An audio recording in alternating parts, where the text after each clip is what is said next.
March 8, 2014. Kuala Lumpur International Airport is buzzing with the usual late-night activity. Among the many flights preparing for departure is Malaysia Airlines Flight 370, a Boeing 777 scheduled for a routine 6-hour journey to Beijing. On board are 227 passengers from 14 different nations, along with 12 crew members. Families are heading home, business travelers are preparing for meetings, and vacationers are looking forward to their trip. It's a typical night, a scene played out thousands of times a day across the globe. Nothing seems out of the ordinary. The aircraft, registration 9M, Embro, is piloted by Captain Zahari Ahmad Shah, a highly experienced 53-year-old with over 18,000 flight hours. He's a respected senior captain at Malaysia Airlines. His co-pilot is 27-year-old Farik Abdul Hamid, who is on his final training flight before being fully certified on the 777. The plane is loaded with fuel, cargo, and the luggage of its passengers. Pre-flight checks are completed, everything is green. At 12:42 a.m. local time, MH370 gracefully lifts off from the runway, climbing into the dark Malaysian sky. For the first 40 minutes, everything is perfectly normal. The plane ascends to its cruising altitude of 35,000 feet, following its planned flight path over the South China Sea. At 1:19 a.m., as the aircraft is about to leave Malaysian airspace and enter Vietnamese airspace, a final, routine radio call comes from the cockpit. The voice, believed to be co-pilot Farik Hamid, says, "Good night, Malaysian 370."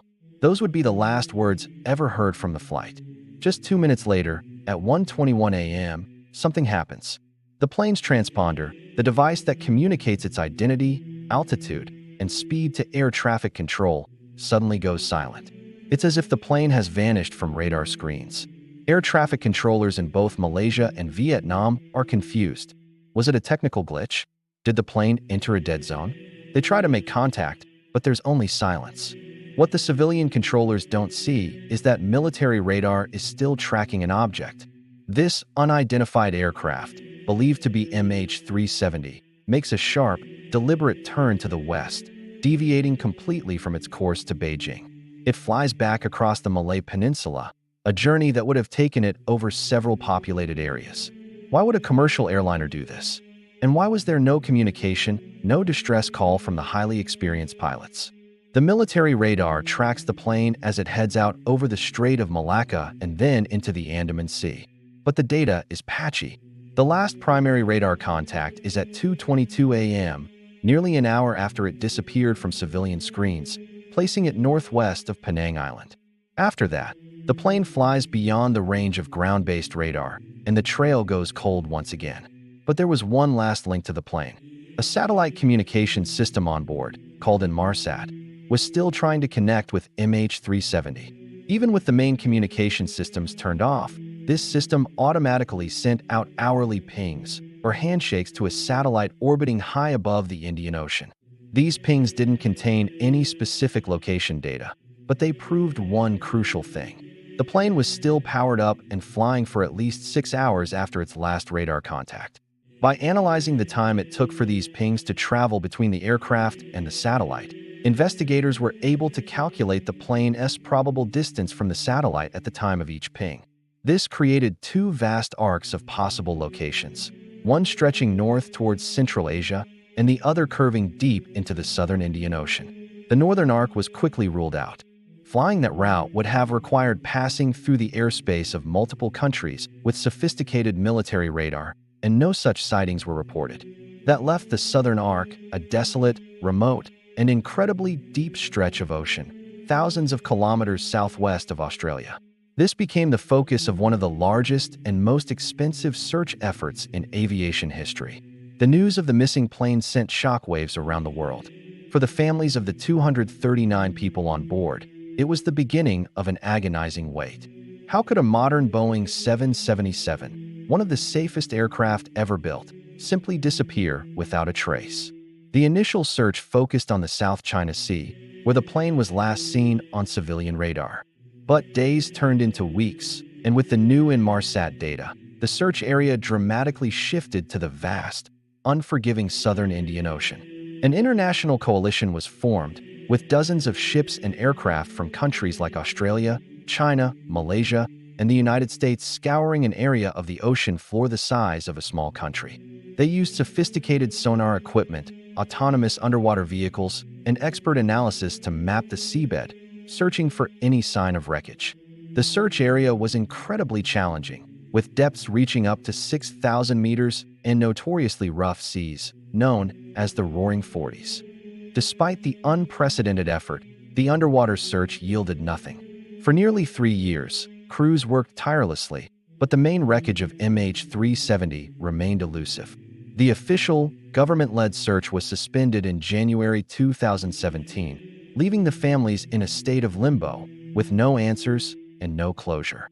A private search by the company Ocean Infinity was launched in 2018, using more advanced technology, but it too failed to locate the aircraft. While the deep-sea search was underway, a new chapter of the mystery began to unfold. In July 2015, over a year after the disappearance, a piece of aircraft debris washed up on the shores of Réunion Island, a French territory east of Madagascar. It was a flaperon, a part of the wing. Serial numbers confirmed the unthinkable. It belonged to MH370. This was a major breakthrough. It proved that the plane did indeed go down in the Indian Ocean, confirming the analysis of the Inmarsat data. Over the next few years, more than 20 pieces of debris, either confirmed or highly likely to be from MH370, were found washed ashore on the coastlines of Mozambique, Tanzania, South Africa, and Mauritius. These fragments, carried by ocean currents for thousands of kilometers, provided vital clues. Analysis of the flaperon suggested it was not in a landing position when it broke off, pointing towards a high-speed impact with the water rather than a controlled ditching. But even with the debris, the central questions remain. What happened in the cockpit that night? Why did the plane turn around? Why were the communication systems turned off? And who was in control? Theories have swirled since the beginning, ranging from the plausible to the outlandish. One of the most prominent theories is pilot suicide or a deliberate act of mass murder-suicide by Captain Zahari. Investigators found that a similar flight path, ending in the southern Indian Ocean, had been plotted on his home flight simulator. This was a chilling discovery. However, his family and friends vehemently deny this, describing him as a kind, stable, and dedicated professional. There was no suicide note, no history of mental health issues, and no clear motive. The FBI analysis of the simulator data was ultimately inconclusive. Another theory suggests a hijacking, either by passengers or stowaways.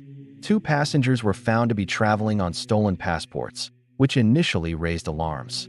However, they were later identified as Iranian asylum seekers with no known links to terror groups. A thorough investigation of everyone on board found no credible evidence of a plot. Furthermore, a hijacking typically involves demands or a political statement. With MH370, there was only silence. What about a catastrophic mechanical failure or an onboard fire? Some experts propose that a fire, perhaps from the cargo hold which contained a shipment of lithium-ion batteries, could have incapacitated the crew and disabled the communication systems. The plane might have then continued to fly on autopilot until it ran out of fuel. This could explain the silence and the long flight path. However, it doesn't fully explain the deliberate turn back across Malaysia. Why would a pilot responding to an emergency fly away from the nearest suitable airports? And why was the transponder switched off before the final radio call? A more complex version of this theory suggests a slow decompression event, which could have gradually incapacitated everyone on board due to lack of oxygen, a condition known as hypoxia. The plane, essentially a ghost flight, would have continued on its programmed course or on autopilot until fuel exhaustion. This scenario has historical precedent, like the Helios Airways Flight 522 disaster in 2005.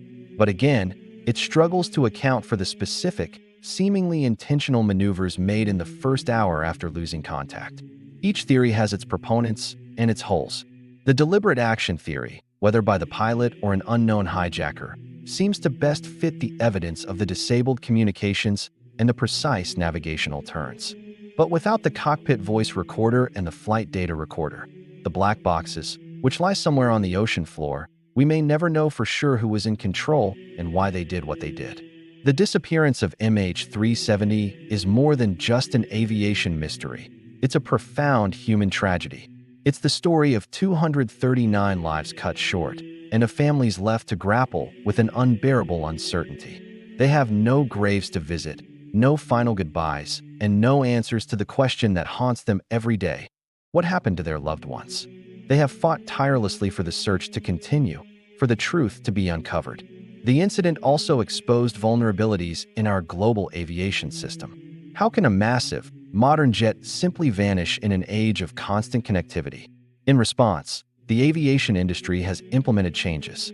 New standards now require commercial aircraft to report their position every 15 minutes, and future aircraft will be equipped with systems that say "Int be manually disabled" and will transmit flight data in real time if the plane deviates from its course or is in distress.